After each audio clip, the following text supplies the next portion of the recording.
Welcome everyone who's listening or watching. This is Explorers Podcast, where I talk to creative professionals to learn about their creative process and the skills of their trade.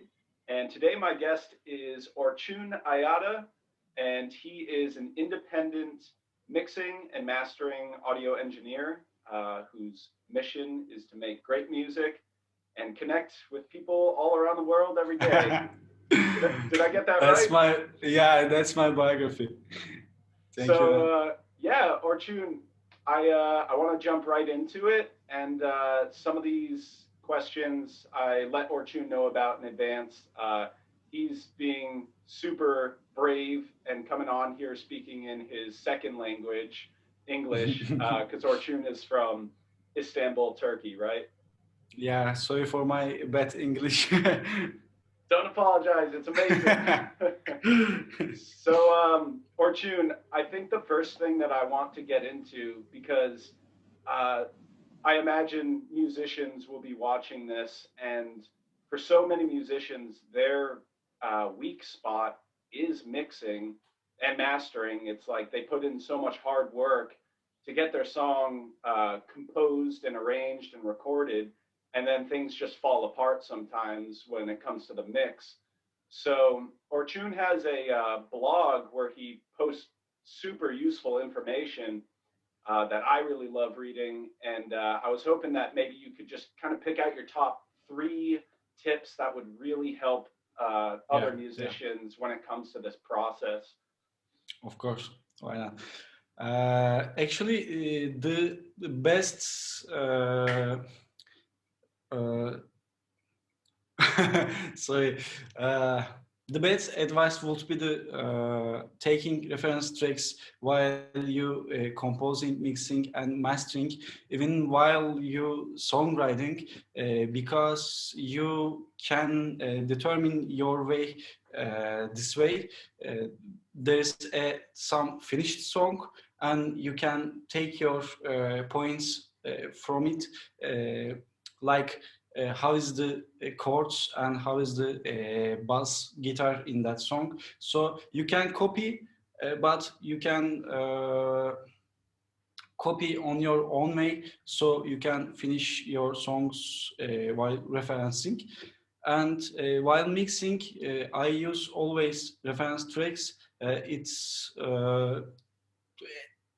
so good for me because I sometimes don't know what to do, and I listen reference tracks, and I listen what professional engineers did on that tracks. So I do the same or the similar on my mixes. Did you say that you listen to Friends tracks? France tracks, Oh, did you say Friends tracks or I'm ref, sorry? ref, reference Oh, tracks, reference. reference tracks. Sorry, Okay. sorry, yeah. I'll just I'll ask Bye. I'll ask you to speak just a little slower, just so I can make everything out clearly. The microphone Sure. is and the room reverb makes it a little hard, Ah, but ah. your your English is great. It's just the room reverb. Thank you. I So think I can. Whatever. it seems pretty good. So reference tracks, that was your main point, and then you Yeah, started out by it actually cut out on the first thing that you said. What was the very yeah. first sentence? Uh, I don't. I don't remember, but I can talk about it again. Uh, Yeah, I always use reference tracks because it's is a finished track, so I can determine my way listening to it. Uh, I listen when I'm songwriting. I listen to the chords and vocal melody.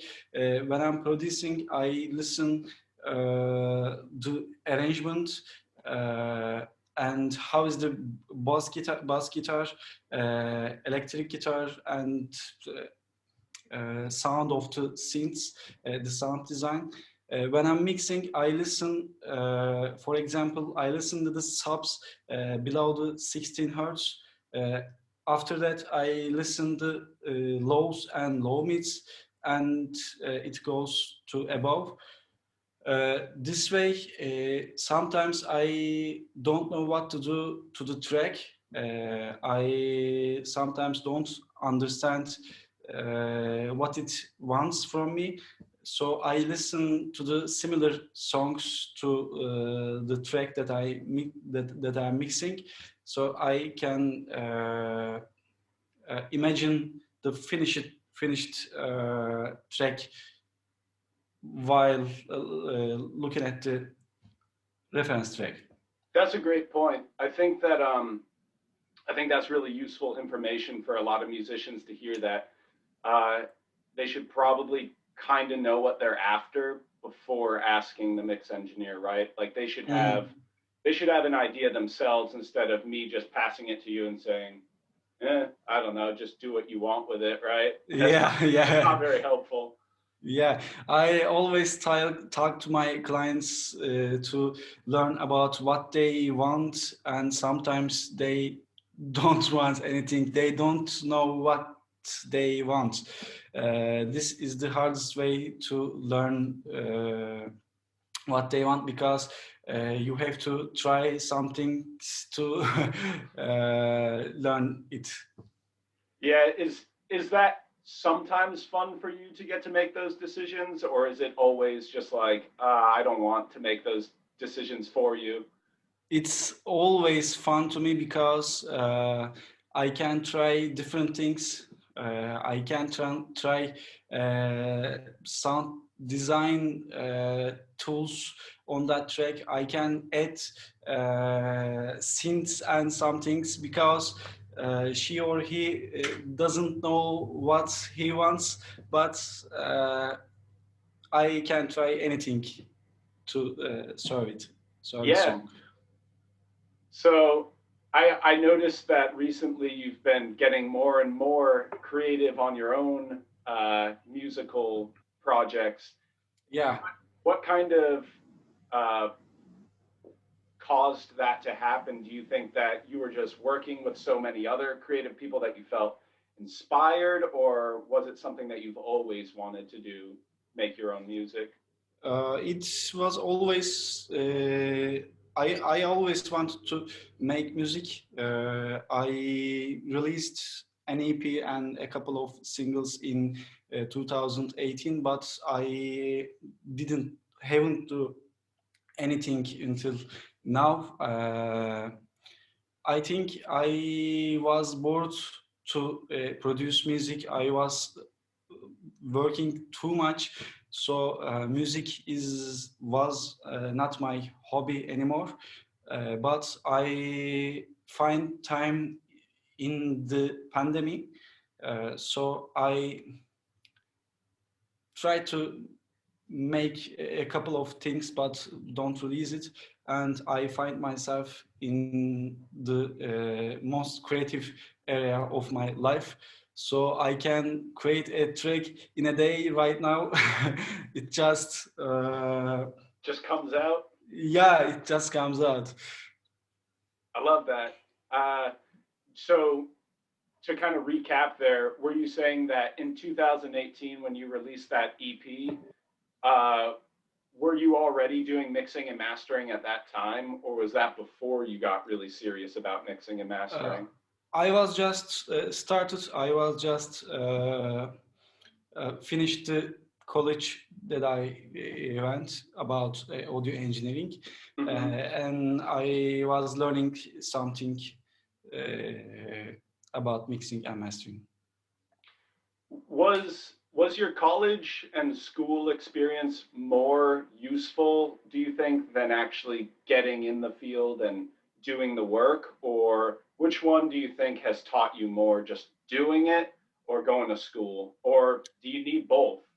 Of course, doing it, I learned so many things in the school, but the main point was the network. I met so many good engineers and musicians there. I used the studio, and the studio was awesome. Uh, so the main idea about the school was network. It gave me the uh, start point that I need, because I don't come from a musician family, Hmm. so uh,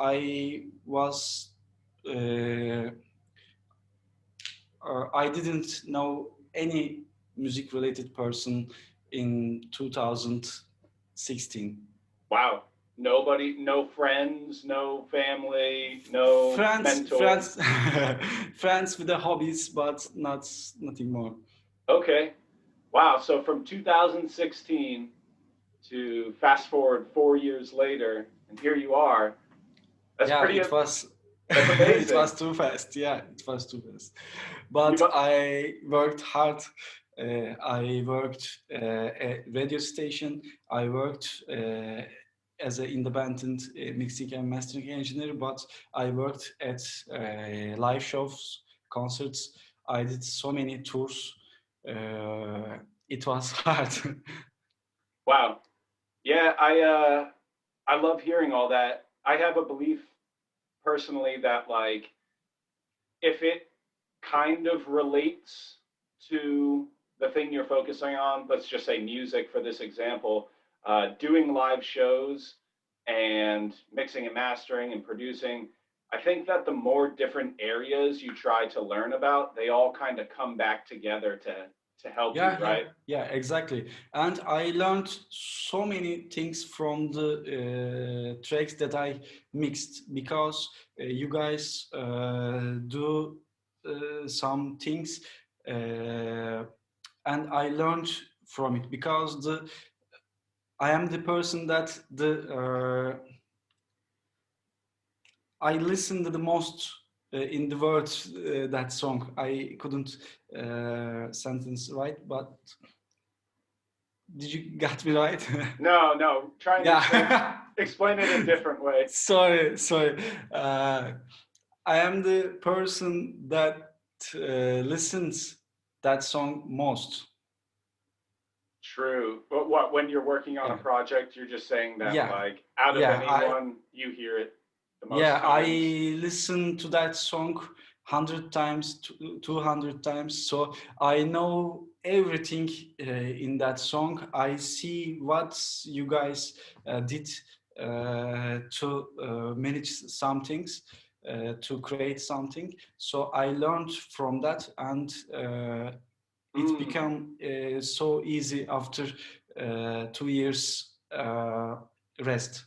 Yeah, I guess like you're getting so many examples of song structure and like maybe doing a I don't know, like a an automated effect on like Mhm. a swell right before a chorus or something. Like you get to learn all these different little details from so many different people that you probably have a pretty extensive amount Yeah, of exactly. knowledge up here now. A lot of Exactly. different things to draw from. And I listen to the music so much. I listen to every genre that I like, and I listen critically in this couch while laying down. Is that how you Uh, like to do it laying down? You don't do it like sitting up with the speakers in front? no, I use my headphones in this house, so I don't have speakers. Actually, I have speakers, but I don't use these speakers. It's a new situation that I have to live in. I think I will have a studio after the pandemic. Uh, You do everything through headphones? yeah, Wow. I think 7 or 8 months. I'm surprised and impressed because I just feel like certain low frequencies can be hard to hear through headphones, but maybe that's for the best since most people are listening on their iPhones and stuff. Uh, But how do you hear the if sub? you can use open headphones, like let me grab it. uh, I have HT 600 from Sennheiser. It's an iconic studio headphone. It's open, as you see. it's Hmm. a driver, so air can move in it, and you can hear the subs better with Hmm. open headphones. It could be a second tip. Use Yeah. open headphones. So referencing is helping me on this too. So I can also see with a frequency spectrum. I can watch the reference tracks spectrum and uh, Try to match it up. try to match that. Nice. Yeah, that's something that like I think a lot of musicians and the people who are creating the music, it's something that it's a whole world they don't really like. A lot of times they don't feel comfortable with all the almost the science of it, you know, the levels and the meters and stuff. I Mhm. think that's where a lot of them are like, I just want to create. I just want to, Yeah, you why know. not? Why but not? I think it's so useful for musicians who do that to just learn a little bit about your side, so that when they come to someone like you guys are talking the same language, you know, so to speak, Yeah, the yeah. same kind of mixing terminology. So I think that's something we learned along the way. Like I had a little background in it, but still very new to it. But I think through our emails and trying to communicate further, it helped me learn so much about what you were doing, and I hopefully, you know, I was able to communicate to you about what I was envisioning. So uh, I think that it's just really useful for musicians to have a little bit of that mixing knowledge, I guess, so that they can communicate. Yeah, it helps a lot. I think when the AI gets better, you guys will do decent mixes and mastering with those AI plugins or DAWs. I don't know, but AI is a matter, and so many people will use it in the future, in my opinion. Yeah, I think that's a really interesting topic to segue into because you're a big believer in using automated instruments, and you kind of have the belief of, or so, I mean, correct me if I'm wrong, but from what I've seen, you very much believe that it doesn't matter how you create the sound, it's just about the package at the end, how you put it all together. And Exactly. Yeah. I think that's really a cool outlook. And it empowers a lot of musicians to just say, I don't care if I'm hitting the C chord and the E minor on the iPad. It's fine. It still sounds like an acoustic guitar. You know, it still gets the point across. Um, but then I'm curious about your perspective because recently when I was recording drums, I was doing it on my like an electronic drum set, doing it live, Mhm. right? Uh, and I was like quantizing some of those beats, but then I was thinking like, oh, I kind of like when it's just, you know, pushing a little bit or just a little bit behind. Like it gave it that kind of rock feel, you know, like Yeah. when the drums are not right on every quantized beat. Mhm. Sometimes it has that more authentic kind of like realness to it. Do you ever find that when you're doing MIDI or iPad, like GarageBand kind of automated Mhm. instrumentation? Do you ever find that you're thinking to yourself, I wish this was a little more real, or I wish it had some little flaws in it, maybe? Yeah. I always seek for real drums because I understand it's fake, but uh, playing it in real time with your hands on a large pad or on an electric drum, it's always better. But I recommend you to not quantize because it's the whole point actually. uh, you can write it with your mouse, but when you play it and you don't quantize it, you kept the feel, you kept the emotion in it. Uh, in some drum plugins, you have drag or rush Mm. option. because Oh, of that. Yeah, that's and interesting. I always use the humanize section of the Logic Pro. If you don't know, please use it. It randomizes your Humanize. yeah, Wow, it randomizes your velocity and the timing. that was going It to be my helps a lot. question. That was going Yeah. to be my question. Was it with the rush or drag? I was wondering if it pushed everything over or if it does sort of like this kind of thing. You know, like with those MIDI notes, does it adjust Mhm, mhm. each one or does it push them all in a certain direction? I think it's it depends on the song. If you want to make a just kind of beat, you have to drag it a little bit, but drag it on the whole points of the, let's say, hi hat.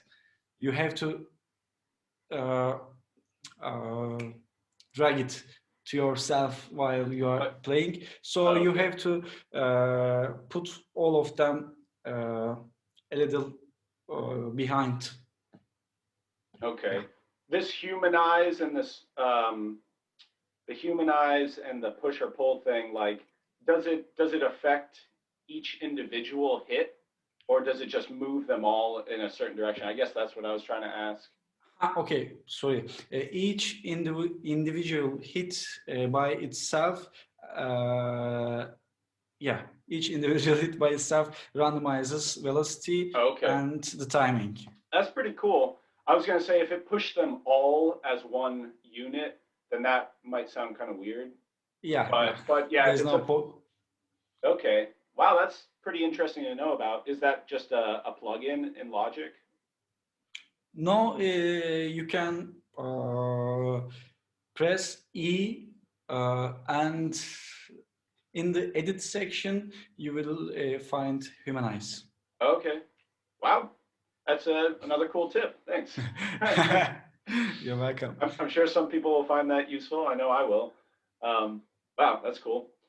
Uh, so on that topic about automated music, so we're kind of talking about like specific tips and mixing and your process, but I would like to sort of just get into that topic a little bit. Just kind of talk about where do you think it's going? Do you think that uh, it'll be more of a co-creation with the computer in the next 10 years, where it's like it's doing a lot of the writing itself and you're more arranging puzzle pieces almost? Do you think that it's going to take away from the humanity of the music, or do you uh, think that we'll adapt and find a new sound with all of this AI and automation?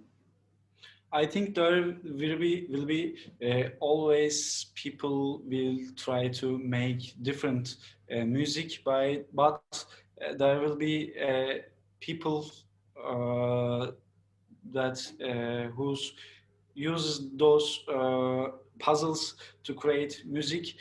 I think the trap music it is actually kind of like that. Everybody makes the same song, but with different lyrics and vocal. Yeah, those hi hats. I sometimes like those hi hats and use on my productions, but I kind of bored about trap. Yeah. So Well, yeah, I imagine a DAW that has AI in it. You can say it's a kick, it's a snare, it's a synth that plays chords, and it's you can give it a reference track or a couple of reference tracks, so it can mix your song itself, and you can. that's going to put you out of business. You don't want that. No, no, I'm good at it.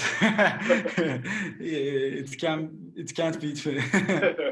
I always say that artists will be the last ones to survive when robots take all the jobs. Yeah, yeah. Creativity is Uh, hard to replace, but But we'll see, right? We'll see how But far the it's all also will do that too. The creative work. Uh, I don't know what will happen in the future, but I think people will survive. I think I'm curious to hear what are your thoughts on Lander? You know what that is? LANDR. Do you hate it? I don't know what it is It actually. it's an automated mastering service Lander, that. yeah, I know. I know Lander. Yeah, I What do get you it. think? Not so good, or No, I don't like it. I, I tried it on my last album and it just sounded like Yeah, distortion, it you know? compresses a lot. Compresses a lot. Yeah. That's an interesting topic too that I don't know if everyone's aware of this aspect of modern music, but we had a discussion about over compressing and dynamic range and things like that. And I really liked sort of setting that foundation before the album. And as I'm looking at the audio waves, I can see that there are some peaks and dips and stuff. Mhm. And um, would you like to talk a little bit about how like the music industry had that loudness war and now sort of are starting to maybe come down on it? It continues actually because the mainstream music is compressed as hell, distorted as hell still. So we, the engineers, always listen to those uh, tracks that who got the Grammys, and we take them as a reference tracks. So the engineers say that why would I uh, decrease my loudness if the person that I listen doesn't do that. It's true, but wrong. I was compressing a lot. I did that on a couple of songs of yours, actually, and I uh, realized that afterwards with your revisions how much did I compress them, and not, right now I try to serve the song. If the song wants too much compressing, I do that, but if the song will be better with more dynamics, I want to keep that. So I always talk to mastering engineers this when I send my mixing to the mastering engineers. I say them keep the dynamics, but don't also try to compete with the mainstream music. Do you stay up to date on? Do you listen to WAP and stuff like that to stay up to date? I use Tidal for listening to music. Like Tidal is my main streaming platform. I use also Spotify, but I use Tidal. I use its suggested new tracks and suggested new albums every Friday. I listen to a lot of new music, so I know the trends and yeah, I know the trends. Yeah, specifically, have you listened to WAP? I don't know what is WAP. What is it? It's that I think it's Cardi B. Uh, that wet ass pussy.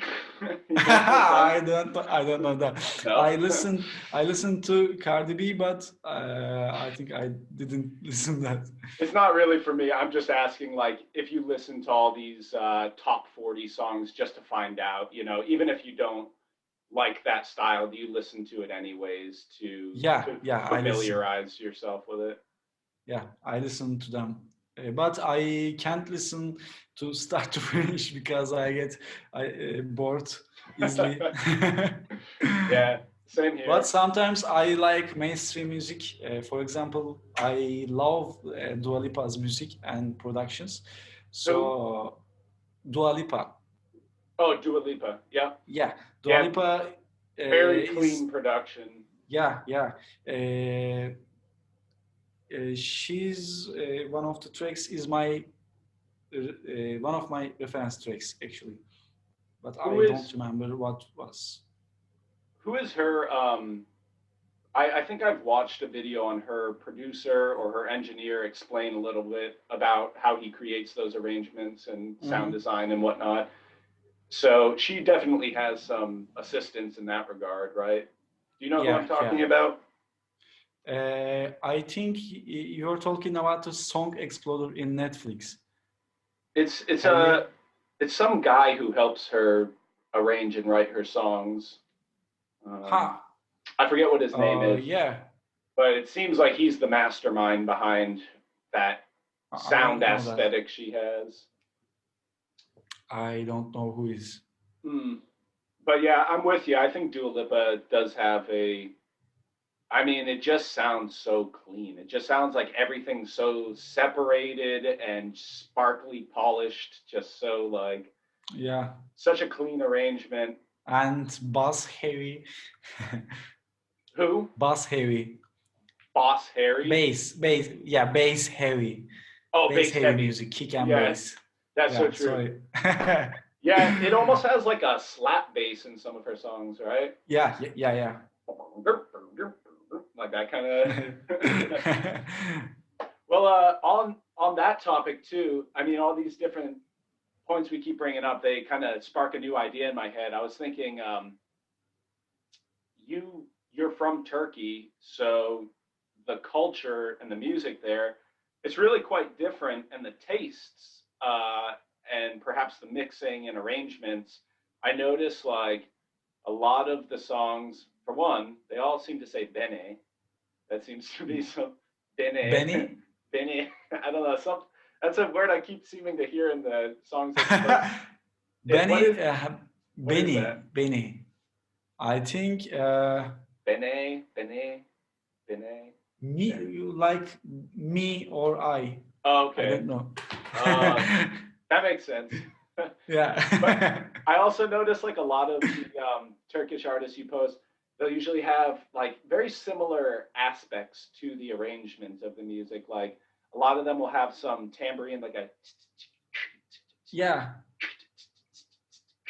It almost has that groove a lot of the times. Very kind of spacious ambient vocals with like Yeah. like that sort of We, style. And then we like usually, reverb. yeah, usually like a traditional instrument too is something I feel like is incorporated, like a either a horn or like a violin or something, like that sort Yeah. of. So I'm interested to hear your perspective on like the different cultural tastes that you've noticed. Maybe you could give a couple examples of like American taste versus Turkish taste in arrangement or in sort of the end sound Mhm. that they're going for, and maybe some other countries, like if you've worked um, in some other areas, what are their tastes or Yeah. preferences? Actually, the American music and European actually music is much more polyphonic. We are much in Turkish people much more like monophonic. It's Could like could you explain yeah. polyphonic versus monophonic? Uh, I don't know. I can. Well, do your best to explain polyphonic first. What do you mean by that? Like we're stuck in a scale, No, or no. Uh,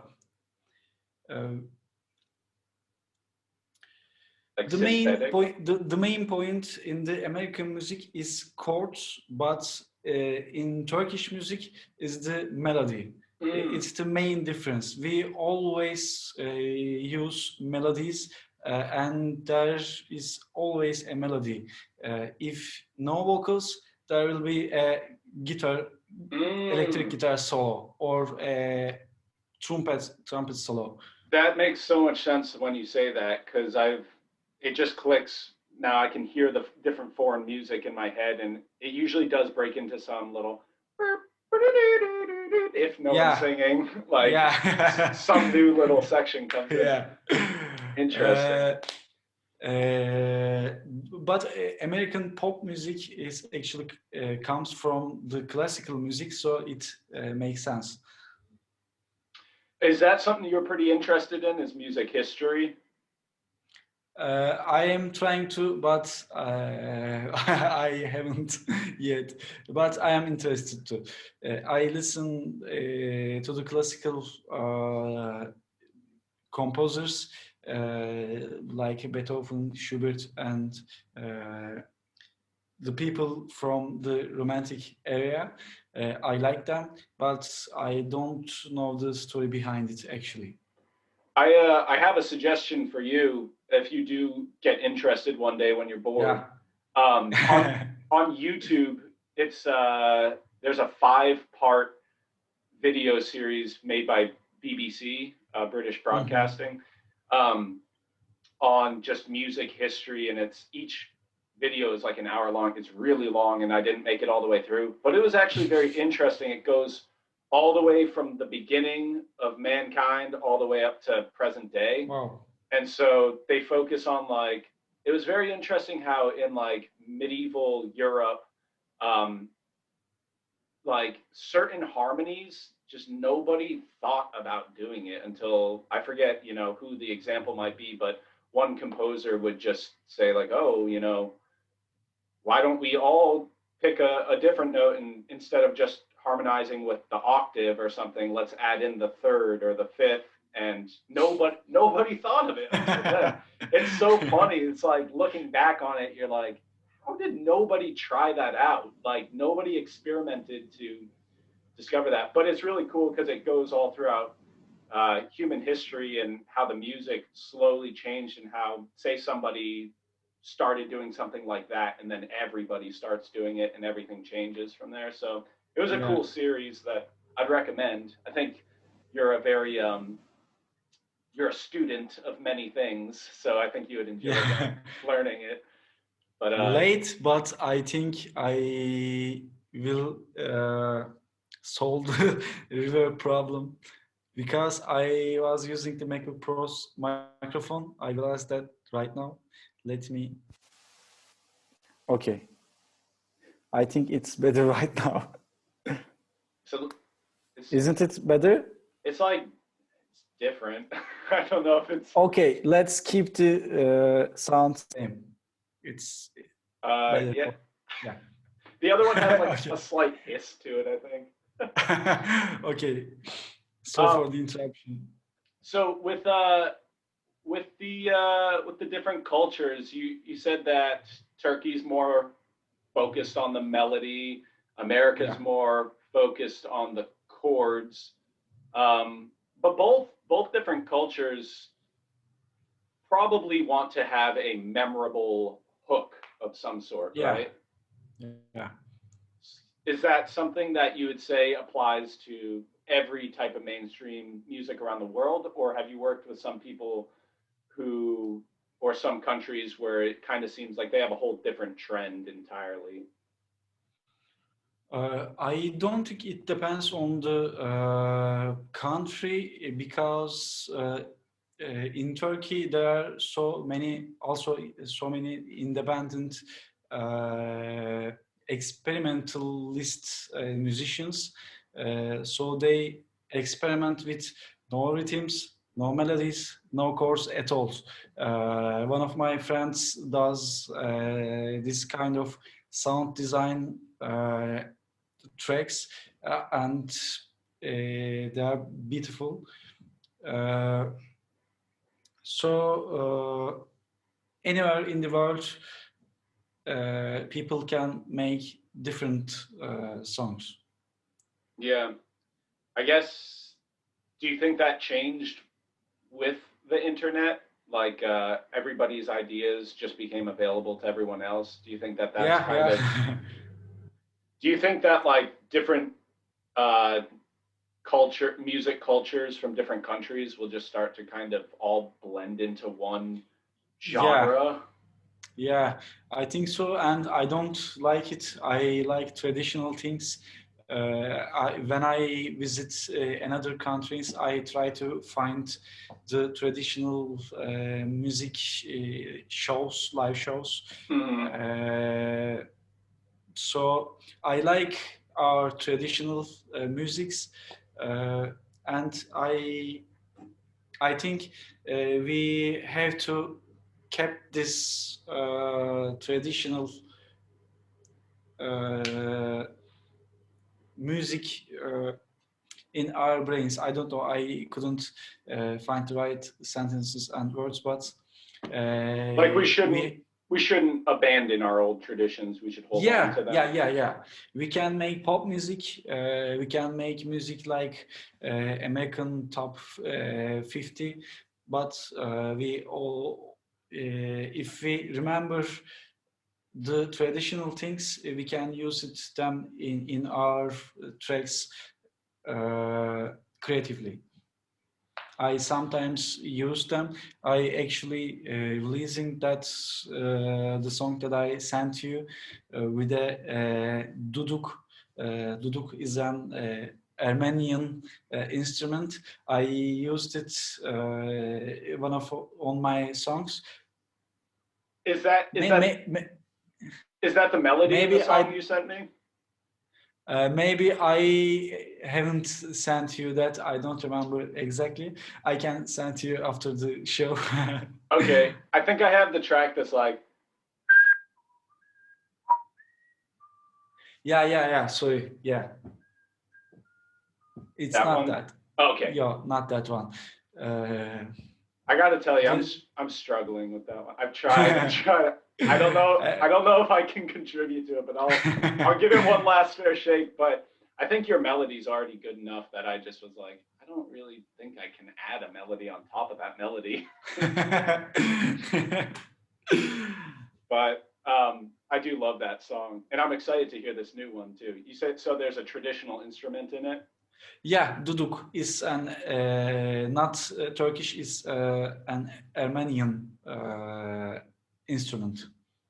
That's cool. I like to incorporate a little. Usually, what I do is if I'm doing like a traditional stringed instrument, like I think it's called an erhu or like ERHU, erhu. It's some like Ah, bowed instrument or something. Or if I'm doing like I don't know, one of the other built-in features in like Logic, you know how they have all those traditional string things. yeah. I think I like to usually like mix it with a synthesizer so the two sounds kind of like blend together so it sounds both new and kind of like traditional. But um, with that, are you a fan of blending two different noises, or do you like to always keep them separate? Like, do you like to do 50% volume, 50% volume to create a new texture, or do you just like to let them be on their own? Actually, I am a kind of minimalist when I'm producing. I use one instrument or sound to make one sound. I don't like to layer things. I don't know. I don't like it. I use, let's say, a synth. I use one synth sound and uh, I take it to another level with other plugins. I put on it a distortion or delay or kind of things. Hmm. And why do you feel that that's better, or why do you prefer It's it? not better. It's not better. It just fits for my mind. It's better for my creative process. I, I I am in the end. I'm a mixing engineer, and I want to hear the song that I'm producing as finished as possible. So I am mixing on the way through the process. That's really interesting. It's I mean, I'm glad you say it's not wrong to do it the other way because Yeah, it's not wrong. I enjoy I like doing it the other way. But that's funny that you just say like, nah, I just like the more spacious. It's like for you, like say you were to layer three things together to create one synthesizer, Mhm. right? three Yeah. synths equal one melody or something. To your ears, would it just sound like I like there's too much going on, or would it just feel like why would you have a problem with it? Uh, I want to keep the space in my productions because I feel it becomes much more bigger when it has spaces in between the instruments.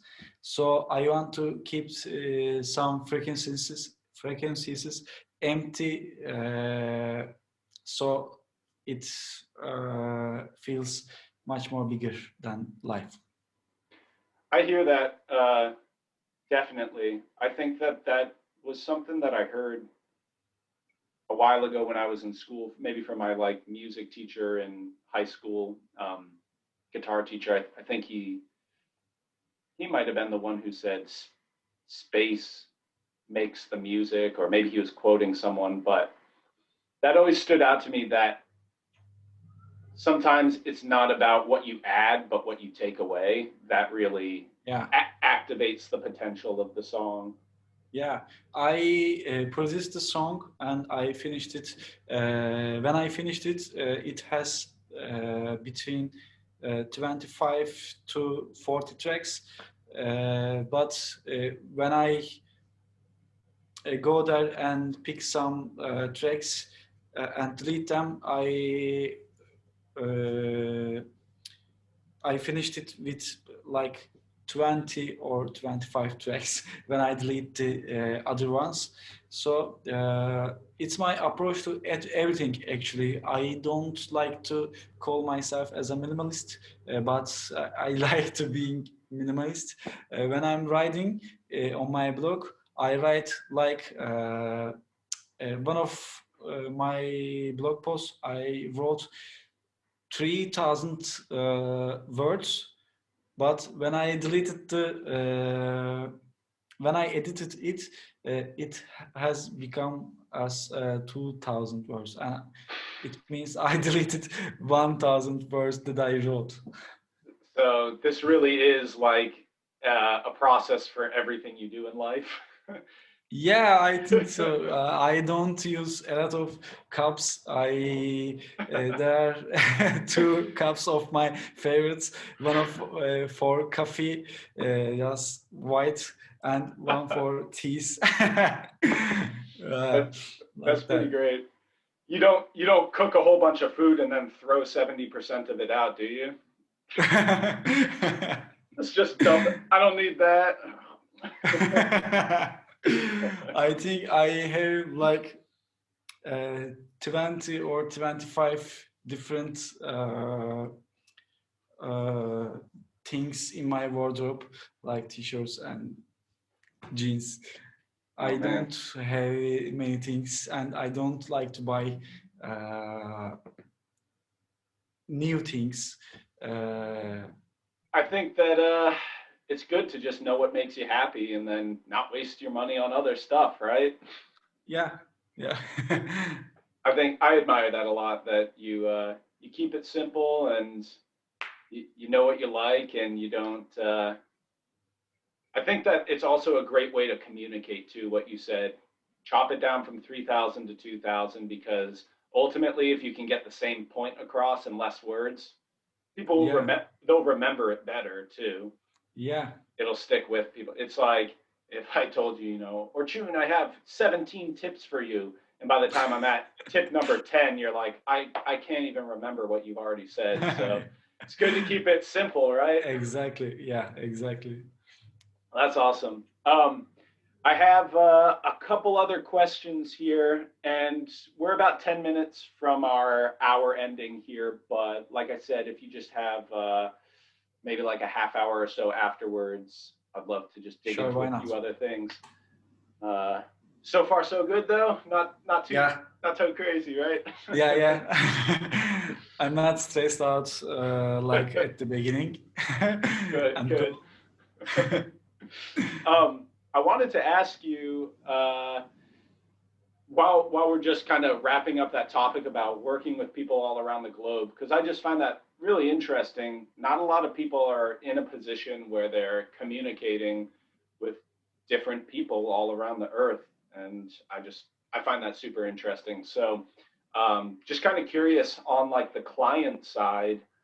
Do you notice things that everyone seems to have in common? And then on the other side, what are some like major differences? Do you have like certain people who are very rude to you, or certain people who are super kind to you? And like, do you notice differences and similarities with if you're working with people all around the globe?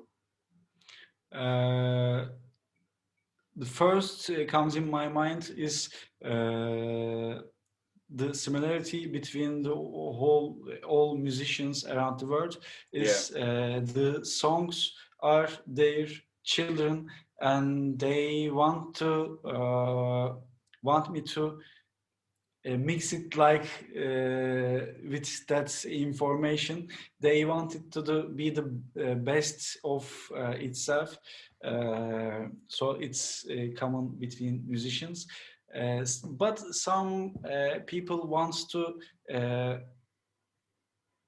give you a space to play around it, but some people want to exactly the same as he wants. But I don't know if it's similar or difference between Turkish or American people. I I mixed a Korean song and it was so fun. That's He cool. was the same. Yeah, What I what mixed genre an was the Korean song? folk, actually folk, Wow, with an acoustic guitar and the vocal and interesting. some couple of cellos.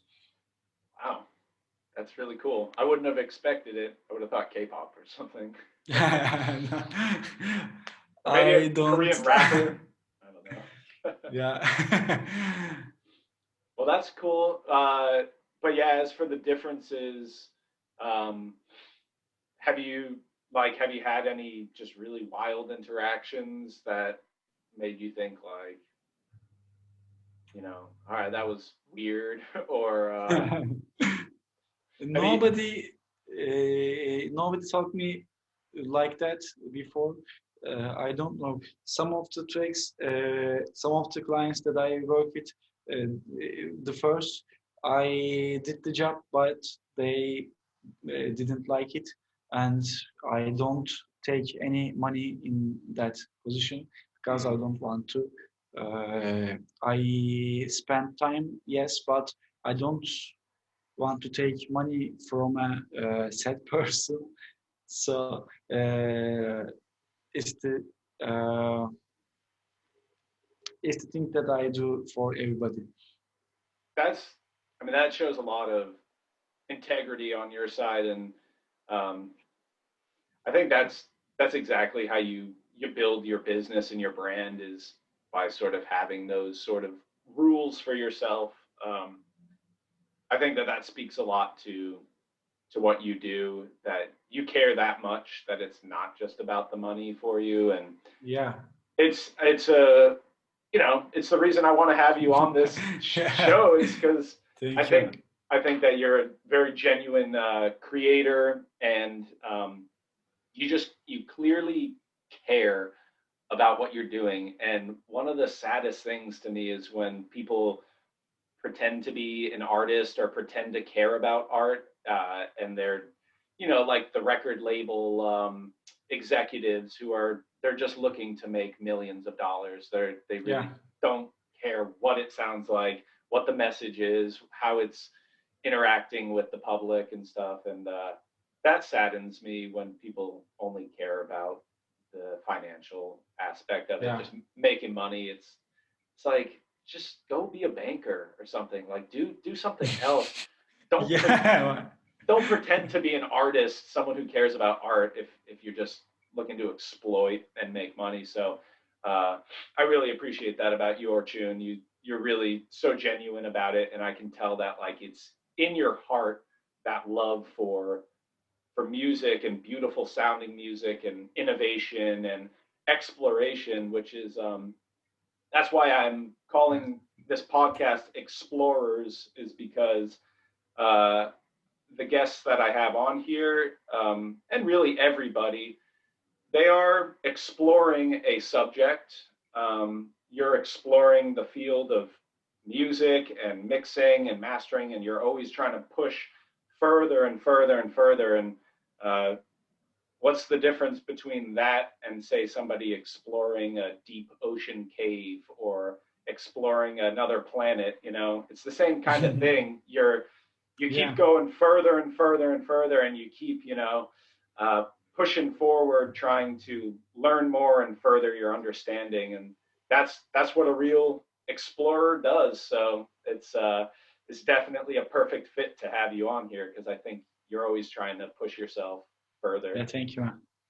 It's the main point in my life. I always try to learn new things and try them in the practice. Because when you learn but not practice, you don't learn that Yeah, thing. I think that. And Oh, yeah, go ahead. yeah, please.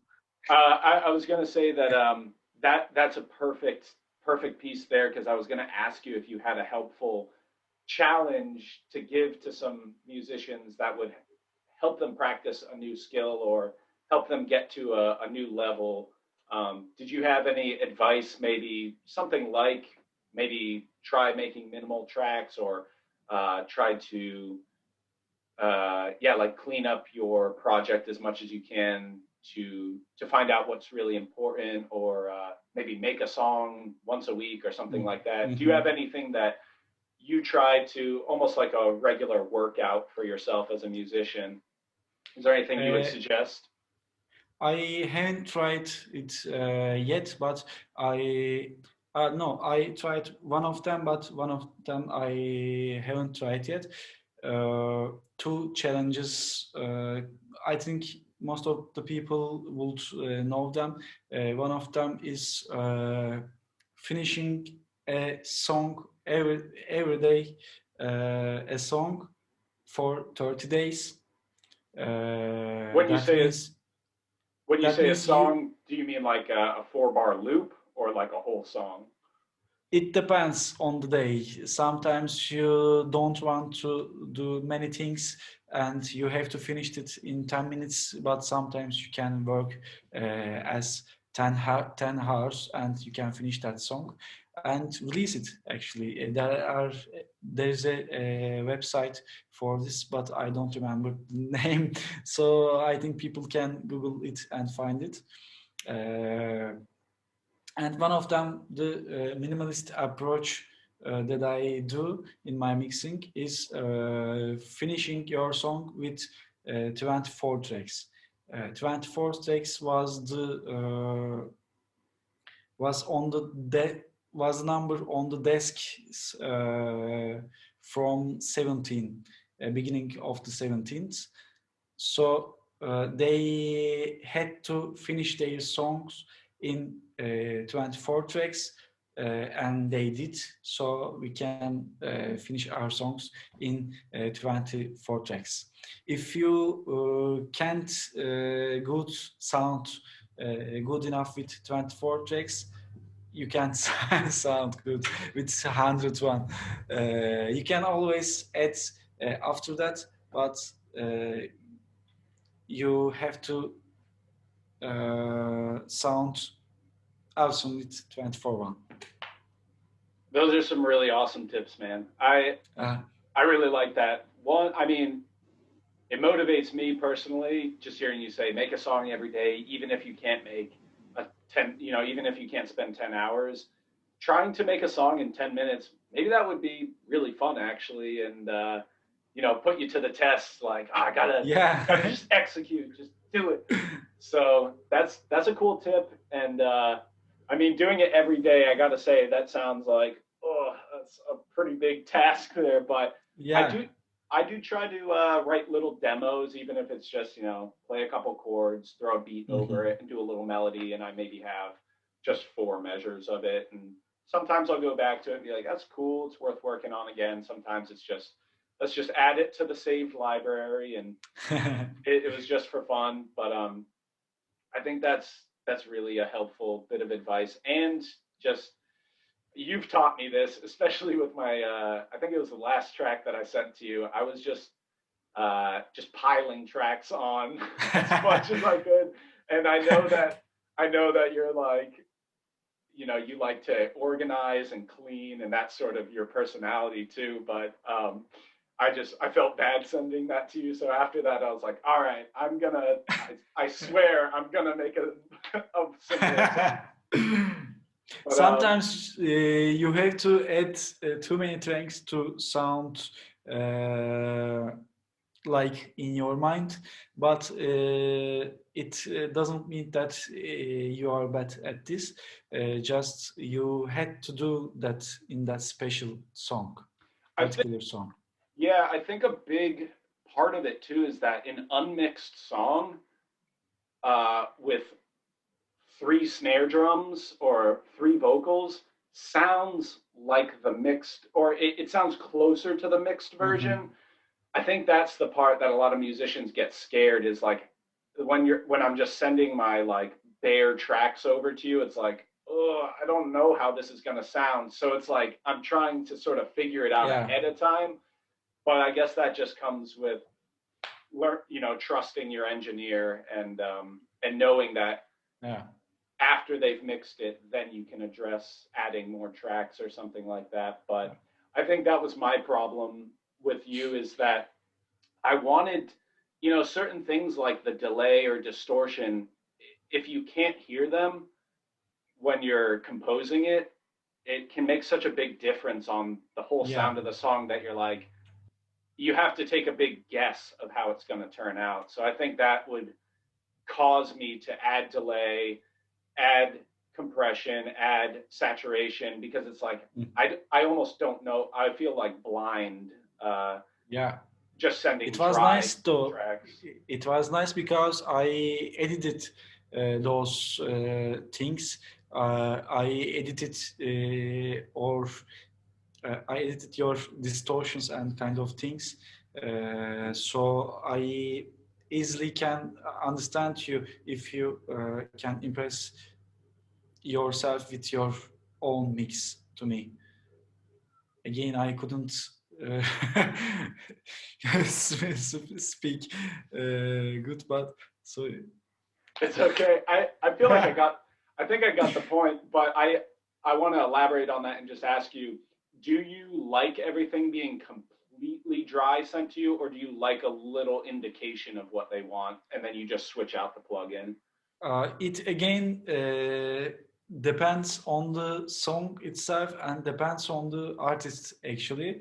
Uh, One of the songs that I mixed today was sent to me as mixed already, and I take it to the another level with less process because they know what they want and they know what they can do with the things that they have in their hands.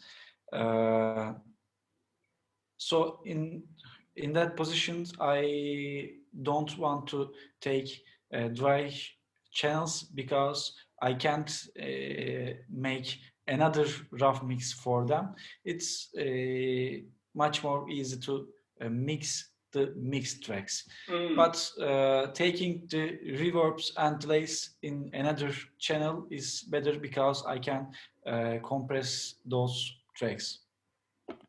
gotcha. Well, Orchun, thank you so much for being on this podcast episode.